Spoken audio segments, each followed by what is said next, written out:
Welcome to the Roundtable Perspective. I'm your host, Tom Roach, and I'm joined by my guest today, Dr. Gibson Cima, who is the head of the Theater Studies at Northern Illinois University, and he writes about theater in South Africa, and he's currently working on a book called Future Nostalgias, Anti-Apartheid Theater in the Post-Apartheid Stage.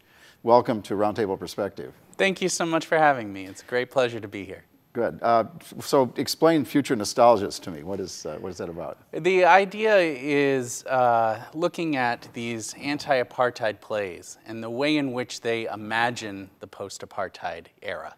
And so I locate these sort of imagined futures in these plays from the past, and then see how these plays from the past perform in the present reality in South Africa, and the gap between the idea of the future that existed in these anti-apartheid plays and the present reality in democratic South Africa. So this field that you're mining here takes place, it's drama that was produced during the boycott period, right? Yeah. In South Africa, roughly... Beginning around the 1960s. So in 1948 in South Africa, the National Party, the Afrikaner National Party, comes to power, and they begin enacting the series of legal reforms that we call apartheid, which is the Afrikaans word for apartness, right? We had it in our country as segregation. And so the theater community begins to respond to these human rights abuses, and they start to reach a global audience. Practitioners like Athol Fugard, who's a white South African playwright, and he works with an all-black company called the Serpent Players. Eventually, many of the Serpent Players are arrested. The only ones that are remaining are John Connie and Winston Shona, and they create works like Sizwe Banzi is Dead and The Island. Those tour internationally. Woza Albert, which was created by Barney Simon, again a white director, with a black cast of Mbogeni Ngema and Percy Matwa, also tours internationally for about 10 years during the 70s and 80s. And so these plays reach this wider audience and conscientize the world about the human rights abuses under South Africa. So for people who aren't too familiar with all the history of this, so while the boycott was going on for approximately 30 years, right? Pretty much the only kind of entertainment people had was theater that was produced in South Africa by South Africans. Is that correct? That's right. So under the cultural boycott, it was sports as well. So there's a famous line in Woza Albert which is about the second coming of Christ occurring in South Africa, where he says, you can keep your Jim McEnroe, we've got Christ, right? So John McEnroe wouldn't come, there were some loopholes. There was Sun City in one of the Bantustans where, Frank Sinatra and Michael Jackson would come to play at this casino, but for the most part, there was no... Yeah. So this was, almost a Renaissance period for theater because it had so much attention at this point. And while a lot of things were censored, theater wasn't? Well, theater was still censored. It just wasn't as heavily censored. So for, like records that you would play on the radio, they would have like hash marks through the tracks that they didn't want played. So you could only play the track on the record that was approved. But with the theater, the special branch, which is the secret police of the apartheid government, they were in the audience. They were watching, they were observing, and sometimes they were arresting people. Yeah. So the crackdowns got worse as time went on, or they? Well, they were sort of constant. So Athol Fugard had to give up his passport for several years. John Connie had to give up his passport. When they were touring in Sizwe Banzi is Dead and The Island, they were listed in their passports as Athol Fugard's domestic servants. Wow. That was the only, because Yeah. actor wasn't a profession that you know, a non-white person could have. Yeah. So you know, they were still censored. They were. Yeah. Well, during that period in the U.S., we had a, the strong civil rights movement going, and also the anti-war movement. But in both of those cases, you know, at the beginning, in the early '60s, you see the message being sort of written between the lines in the songs, Exactly. right? Things like "Blowin' in the Wind,"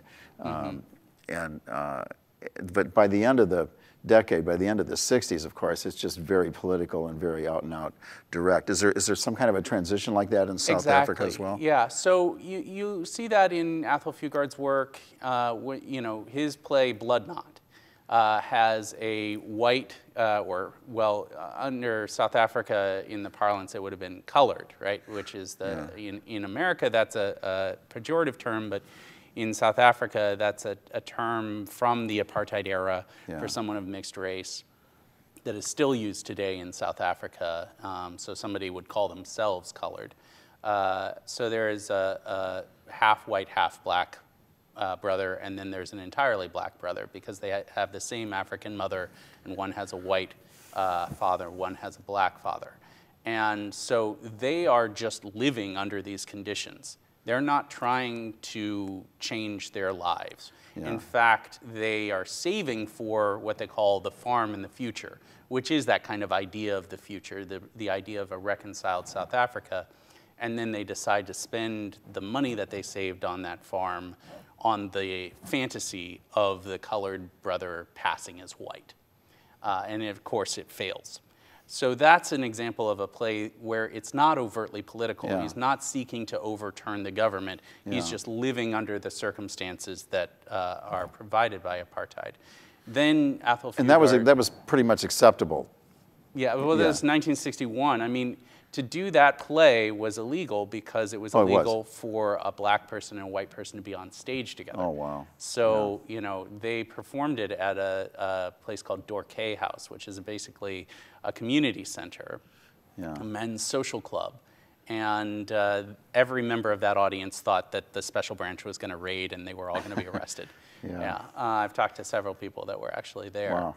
But then, you know, you move forward. Interesting that a handful of people heard this historic play just like it was a school production that the parents went to, Yeah, and then it, you know, of course it toured internationally and became very famous. But, you know, Sizwe Banzi is dead a decade later in 1972. Then the message of the play is very different. It's not just simply exist under these circumstances. It's take some small action in order to continue to live. So in Sizwe Banzi is Dead, you have a character, Sizwe, who gives up his identity in order to live as another man's ghost because he doesn't have the proper work seeker's permit in his passbook. So every non-white person in South Africa had to carry a passbook with them at all times. It gave them the right to be in certain areas, not in others, controlled their entire lives. They could be asked for it at any moment. If they couldn't produce it, they would be arrested. So he finds a dead man with the correct passbook, and so he switches the pictures. So he becomes the dead man's ghost, basically. That kind of reminds me of Ralph Ellison's Invisible Man in some ways, too. Yeah, and he says, you know, this is only going to work as long as I can stay out of trouble. But how does that happen? You know, my skin is trouble. So, you know, he's able to, this is a sort of passive resistance. But you move forward another decade with Woza Albert, and it's just active resistance. It's just, you know, these whites, and we need to push them all into the sea, basically. Okay. Well, so it's a similar progression of what happened here, only I think it's obviously it's spread out longer. So in these plays, I'm sure not all of them, but there are hints and descriptions of what they think the future is going to be like after the problems are solved. And so your future nostalgias is describe that for me. It's looking at that the ideas of the future from these plays. So in Blood Knot, the two brothers saving for the farm in the future. Yeah. And in a play like Woza Albert, imagining what happened. The end of Woza Albert is really fascinating. It's the idea is that Christ comes back to apartheid South Africa. And initially the apartheid government is really happy because they've got Christ, But then, of course, Christ aligns himself with the plight of the black South Africans, and they denounce him as a communist magician and imprison him on Robben Island, which is where Nelson Mandela spent 18 of his 27 years in prison. And Christ, Robben Island is like Alcatraz. It's off the coast of Cape Town. And in the final scene, Christ walks across the Table Bay, and then they nuke him and blow up half of Cape Town. And the play. This is in a play. Yeah, it's a play, right. And it ends in a graveyard of martyred struggle heroes. Yeah. And Christ, of course, rises from the dead and starts raising up the martyred struggle heroes. Well, that's extremely political at that point, isn't it? Yeah. But it also has this really fascinating vision of a future. And then, I look at, what happens when you perform that play today? Because so many of the anti-apartheid plays are now set work for matric, which is high school.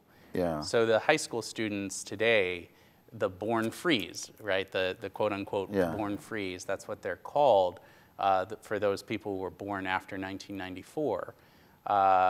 They read these plays in high school. Yeah. And but that plot is not.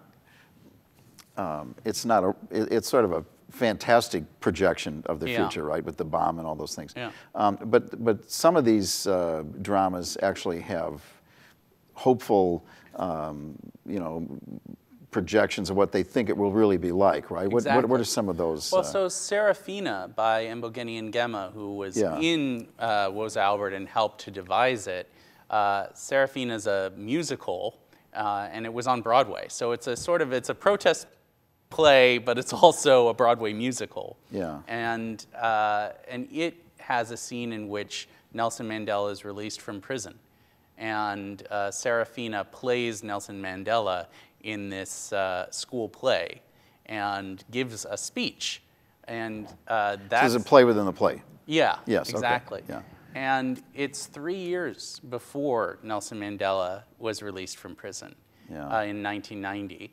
And nobody in 1987 imagined that would ever happen. But the speech that Serafina gives as Nelson Mandela is almost identical to the actual speech that Nelson Mandela gave upon his release from prison. That's interesting. So there's these moments where you're sort of imagining what might happen. Yeah. And of course, there's the famous song from Serafina, "Freedom is Coming Tomorrow." Yeah. And it was turned into a movie with Whoopi Goldberg in it. And so there's a number of these plays, like Sophiatown by the Junction Avenue Theater Company in the 80s that imagines what it would be like to live integrated. And so there's a number of these plays that are imagining what democracy would be. And what are some of the ironies? I'm sure it's full of them, right? Yes, yeah. I mean, the what I call like a parallax, the gap between the imagined future from the past and the present. And a lot of dramatists have really played on this. For example, Mike Fontran, his work, Return of the Ancestors, sort of picks up where Woza Albert left off. And it, I write about it in this chapter in Theater After Empire. And it imagines that Steve Biko and Neil Agate, who are both these martyred struggle heroes, that they, like Christ from Woza Albert, rise from the dead 20 years into democracy. And they travel the country to try to find out if their sacrifice was worth it. Yeah. And of course they... The South African Joe Hills. Yeah. Right? Yeah. Right, exactly. And Yeah. they find, poverty, and they find the AIDS crisis, and they find the corruption, and the play ends in Kandla, which was the private residence of the then president Jacob Zuma, who spent basically 3 million rand of public money to renovate his own private residence. So that was a huge scandal. So there's a kind of satire that takes place in having a celebration of democracy at Nkandla and inviting Steve Biko. And then, of course, just like the Christ in Woza Albert, he denounces the current government, the ANC, and says, this isn't the ANC that I remember. This isn't the struggle that I fought for. And they shoot him. So it's... At least they didn't nuke Cape Town, right? Right, yeah. Well, so just on another note here, I understand you come from a theater family. I do, yeah. So tell me about that. How'd you get interested in Well, all this? I'm a faculty brat. My mom taught for 37 years at Georgetown University and was an actor. And my dad was a deep lover of community theater and performed in our church, theater for many, many years. So I grew up in the theater around DC, and I took acting classes at the Kennedy Center when I was a little kid, and started acting and started writing plays and directing, and eventually attended Georgetown and did theater there. And then I got interested in South African theater in my master's at Ohio State. It's one of those, a single class can change your life stories. Yeah, tell me about it. Well, what was the class? I took a class from Dr. Alan Monroe, who had gotten his master's and Ph.D. at Ohio State. He is a South African scholar, and he came back for that one semester in a teacher swap.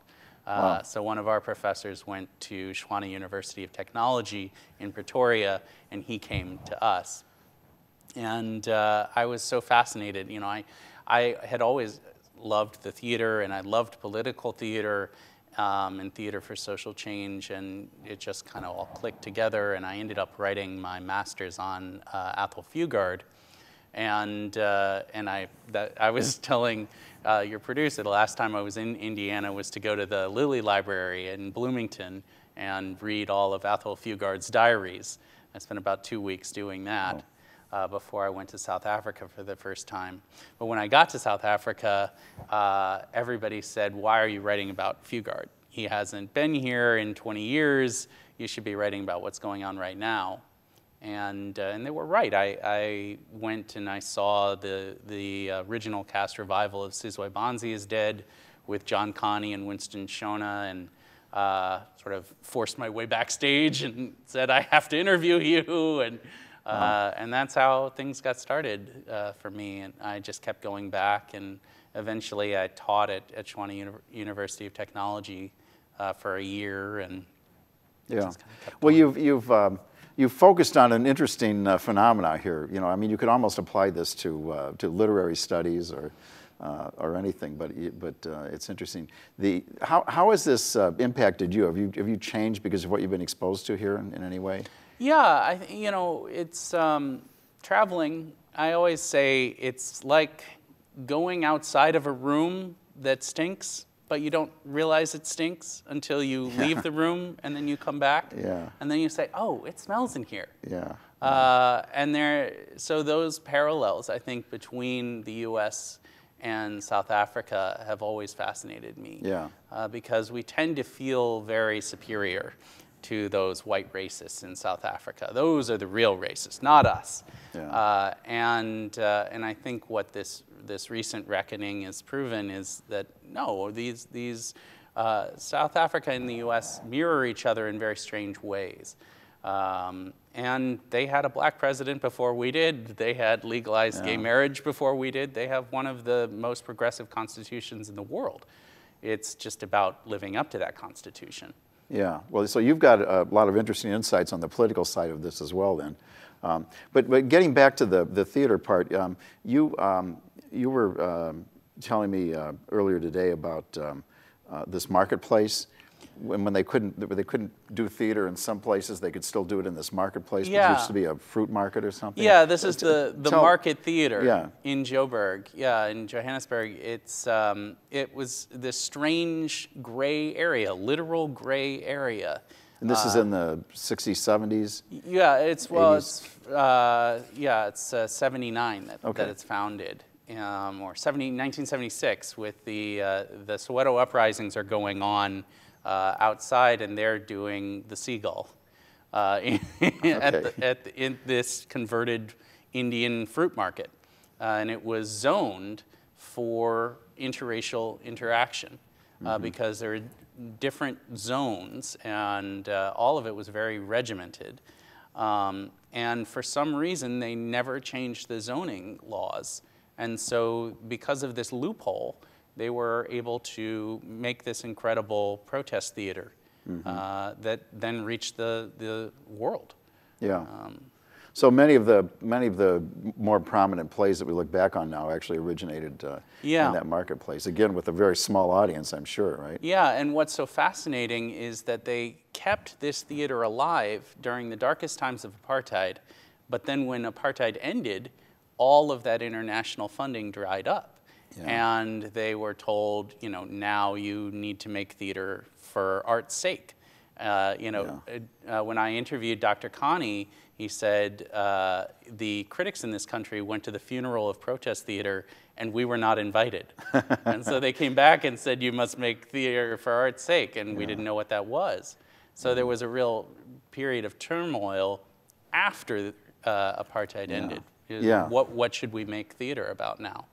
And then another interesting little segment of the story was this Sun City location. It was a casino. Yeah, it was a casino. And it ends up being the subject of a rock song in the U.S. Can you give us the background on that? Well, it was a casino where it was kind of like a loophole to get around the cultural boycott. You know, the architect of apartheid, Dr. Hendrik Vervoerd, his plan for apartheid was his doctoral dissertation at the University of Stellenbosch. Really? And he basically asked Canada and the United States, how do you deal with your native population? And they said, oh, well, we put them on reservations. And so that was his plan, these Bantustans. And so they were under home rule, but they were sort of still puppet governments controlled by apartheid. And in one of them was this casino, this lavish place. Yeah. And so it became a way to get around the cultural boycott. And lots of major acts played there. Frank Sinatra. And then people, little right? Stevie Van Zandt from the E Street Band wrote a song called I Ain't Gonna Play Sun City. And this was sort of how people like me from the 80s, how we learned about apartheid. So he was essentially wanted to extend the boycott, right? Yeah. And so who was on this record with him? Oh, it's Bob Dylan and Run DMC, and you know, there's tons of people. They're all in, you know, Lincoln Park, you know, saying I ain't gonna play Sun City. Yeah, it's kind of a fascinating, you know, moment. But you know, they're very comfortably in New York, whereas the music video, you know, juxtaposes them with actual protests in South Africa, which were under, you know, the threat of being killed in that situation. Yeah. So just to wrap up here, where's theater in South Africa going right now? What trend do you see? In so many different directions. There's incredible theater coming out of there all the time. Physical theater is really a big thing in South Africa, especially in Cape Town. Yeah. This is theater that where the body is the most expressive part. There's not as much you know, dialogue. There's lots of theater in native languages. Which you just didn't see as prominently even 2 or 3 years ago. So 2 years ago, I went to the National Arts Festival in Makanda. It used to be called Grahamstown, so that's part of the thing is they're changing the names. And there were native language plays on the main festival. program. So there's that happening. Theater, protest theater from Born Frees, protesting their circumscribed circumstances. Protest theater about land issues. Incredible amount of really amazing work coming out So of this there. is really steeped in their traditions, and they're still extending the work that they started many, many years ago. Okay, well, that was an unusual subject and a very deep look into it. I really appreciate you sharing this with us. Thank you so much. That's all the time we have on our program. Thank you to Dr. Gibson Cima for joining me today on Roundtable Perspective. I'm Tom Roach. See you next time.